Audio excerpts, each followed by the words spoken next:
बेटी सोनम, जो बात बताई है याद है ना? कहीं कोई गड़बड़ मत कराना, समझी? अभी तुझे ससुराल गए हुए हफ्ता भी नहीं हुआ है। पता चले सबने तुझे धक्के देकर घर से बाहर निकाल दिया। हाँ माँ, याद है। आप चिंता मत करिए, मैं यहाँ किसी को पता नहीं लगने दूंगी, क्योंकि अब तक सब कुछ मेरे प्लान के मुताबिक ही चल रहा है। आप बेफिक्र रहिए। कि अचानक ही सोनम के पीछे से किसी ने कहा, कैसी प्लानिंग सोनम, जरा मुझे भी बताओ। सोनम बेटा, अभी तो बड़े ताव में माँ को बोल रही थी, यहाँ तो किसी को तेरा सच पता नहीं चलेगा। लेकिन अब तेरी सास ने खुद तेरे मुँह से तेरी सारी बातें सुन ली। अब पता नहीं सासू माँ मेरे बारे में क्या सोचेगी। ऐसा करती हूँ, उनके कुछ बोलने से पहले ही मैं उनके पैरों में गिरकर माफी मांग लेती हूँ। सोनम मन ही मन खुद से बोलती हुई किसी पुतले की तरह खड़ी रही। उसकी रगों में सिर्फ और सिर्फ डर दौड़ रहा था। ये देख सुलोचना ने फिर कहा, हो गई अपनी माँ से बात? सब ठीक तो है वहाँ? क्या तुझे वहाँ सब लोग मिस कर रहे हैं? सुलोचना से ये नाम सुनते ही सोनम को यकीन हो गया कि सुलोचना ने कुछ भी नहीं सुना है। इस पर सोनम ने अपनी बात बदलते हुए कहा, नहीं माँ जी, बल्कि लोग वहाँ बहुत खुश हैं कि मुझे अच्छा परिवार मिला है। वैसे आप यहाँ क्या हुआ, कोई काम था? हाँ, ये खास मिठाई आई है जयपुर से, सोचा सबसे पहले तुझे खिलाती हूँ। जरा टेस्ट करके बता कैसी है, अभी तक किसी ने नहीं चखी है। ले तू खा पहले। नहीं माँ जी, मुझे मिठाई बिल्कुल भी पसंद नहीं है, और आपको तो पता ही है कि मैं कितना कम खाना खाती हूँ। वैसे भी आप बड़ी हैं, पहले आपको खाना चाहिए। ये लीजिए, पहले आप खाइए। फिर जैसे ही मिठाई सुलोचना के मुंह में गई, स्वाद के कारण उसकी आंखें बंद हो गई। सोनम, तुझे पता नहीं है तूने अभी अभी क्या मिस किया है। मैं तो कहती हूँ खा ले, वरना ये डब्बा बचेगा नहीं। नहीं माँ जी, आप खा लीजिए, मुझे मिठाई नहीं पसंद। ठीक है, मैं फिर सारी मिठाई कल खाऊंगी, वो भी अकेले। वो क्या है ना, रात को इतनी मिठाई खाकर सोना अच्छी बात नहीं है। सुलोचना ने इतना कहा और मिठाई का डब्बा फ्रिज में रखकर चली गई। माँ, ये तुमने मुझे कहाँ फंसा दिया? मुझे जो चीज दुनिया में सबसे ज्यादा पसंद है उसी को मना करना पड़ रहा है। इतनी अच्छी खुशबू है मिठाई की, मन तो करता है पूरा का पूरा डिब्बा ही मुंह में उड़ेल डालूं, लेकिन अभी सबके सोने में टाइम है। 1 घंटे बाद सोनम फिर से फ्रिज के पास पहुँच गयी और फ्रिज खोलते ही कहा, अब देखती हूँ मुझे खाने से कौन रोकता है। खुद से कहते हुए सोनम ने बिना आवाज के दरवाजा खोला और मिठाई का डिब्बा निकालकर उसे सीने से लगा लिया, मानो जैसे उसने इस पल के लिए कितना बेसब्री से इंतजार किया हो।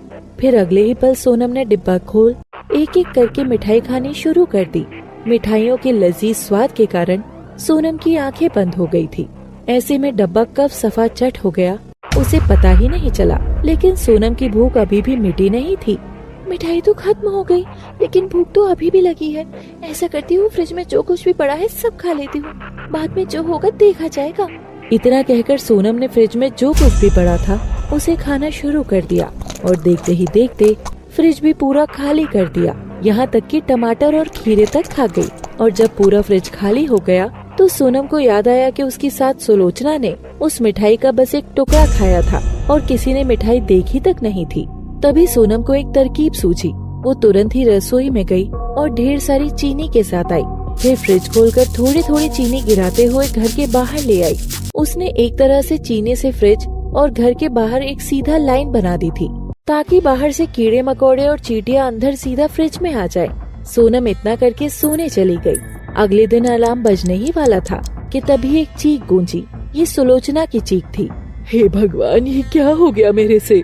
तभी सोनम भी आवाज का पीछा करते हुए सुलोचना के सामने आ गई और उसने जब फ्रिज को देखा तो उसके भी होश उड़ गए थे। पूरा का पूरा फ्रिज कीड़े मकोड़े और चींटियों से भरा था। पर इससे पहले कि सोनम कुछ कहती, सुलोचना बोली, अगर कल मैं ठीक से फ्रिज बंद करती तो शायद आज फ्रिज का ये हाल नहीं होता। मेरी एक गलती से इतना नुकसान हो गया। बहू देखना कितना नुकसान हो गया मुझसे। मैं किसी को मिठाई भी नहीं खिला सकी, ऊपर से पहले से रखा खाना खराब हो गया, सो अलग। सुलोचना सोनम से कहते हुए रोने लगी थी। उसे ऐसा लग रहा था जैसे कि ये सारी गलती उसी की है। लेकिन वहीं दूसरी ओर सोनम मन ही मन इसलिए खुश हो रही थी कि उसके कुछ बिना बोले ही उसकी सास ने सारा इल्जाम अपने सर ले लिया था। लेकिन सोनम के अंदर का भुक्कड़ इंसान अब जाग चुका था। उसे अब खूब सारा खाना खाना था। इसलिए अगले दिन दोपहर में सास के सोते ही सोनम खूब सारा खाना ऑर्डर करती और उसके उठने से पहले ही सारा खाना सफा चट कर देती। पर फिर एक दिन, माँ जी, रात के खाने के लिए इतनी अच्छी खुशबू आ रही है, ऐसा क्या बना रही हैं आप? सोनम, बिरयानी बना रही हूँ, वो भी तुम्हारे लिए। पर माँ जी, आपको तो पता ही है मैं कितना कम खाना खाती हूँ, फिर आप इतना सारा खाना किसके लिए बना रही हैं? सोनम ने जानबूझकर ऐसा सुलोचना से कहा था।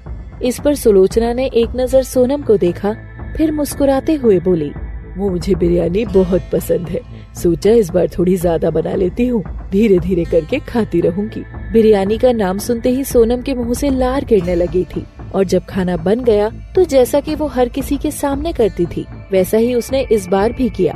उसने बहुत थोड़ा सा खाना अपनी थाली में लिया था। इस पर सुलोचना ने कहा, अरे बहू, इतना सा खाना कौन खाता है? अरे बच्चे भी तुमसे ज्यादा खाना खाते हैं। मैं कहती हूँ और ले लो, अभी बिरयानी बहुत बची हुई है।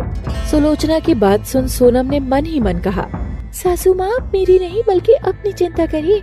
मैं तो कहती हूँ आपको जितना खाना खाना है खा लो, क्योंकि बची हुई बिरयानी सारी मैं सफा चट करने वाली हूँ। 1 घंटे बाद सोनम फ्रिज के पास गई और जैसे ही फ्रिज खोला तो उसकी खुशी का ठिकाना नहीं था। उसकी आंखों के सामने 3 पतीले बिरयानी के रखे हुए थे। वाह सोनम, आज तो तेरी लॉटरी लग गई। इतनी बिरयानी सिर्फ तेरे लिए है, लेकिन अगर तूने सारी बिरयानी खा ली और सासू माँ को तेरे भूखड़ होने का पता चल गया तब क्या होगा?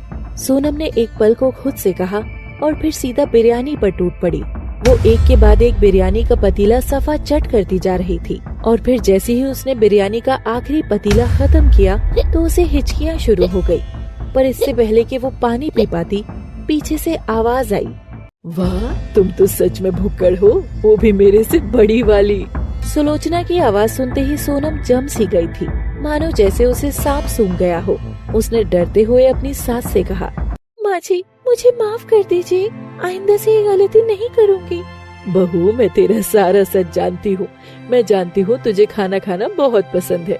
अरे मैं तो चाहती थी कि मैं अपनी बहू को एक से बढ़कर एक खाना खिलाऊं, क्योंकि मुझे खाना बनाने का बहुत शौक है। और मुझे ये भी पता है कि दोपहर में मेरे सोने के बाद तुम खाना ऑर्डर करती हो और खाती हो। पर माँ जी, आपको कैसे पता चला मेरा सच? इस पर सुलोचना ने मुस्कुराते हुए सोनम से कहा, अरे तू जहाँ से खाना मंगवाती है वो मेरी सहेली का ही है, समझी? और मुझे ये भी पता है कि उस रात फ्रिज में चींटियाँ और कीड़े मकोड़े तूने चीनी डालकर बुलाए थे, क्योंकि अगले दिन रसोई से 2 किलो चीनी गायब थी। इसलिए अब से तुझे जो भी खाना होगा, जितना भी खाना होगा, तू सबसे पहले अपनी सास को बोलेगी, यानी मुझे, समझी? ये सुनते ही सोनम ने भी मुस्कुराते हुए कहा, ठीक है माँ जी, अब से मुझे जो भी खाने का मन करेगा मैं आपको बोल दूंगी, आप मेरे लिए बना दिया करिए। सोनम इतना कहकर मुस्कुराते हुए अपनी सास के गले लग गई थी। दोनों सास बहू बहुत खुश थे।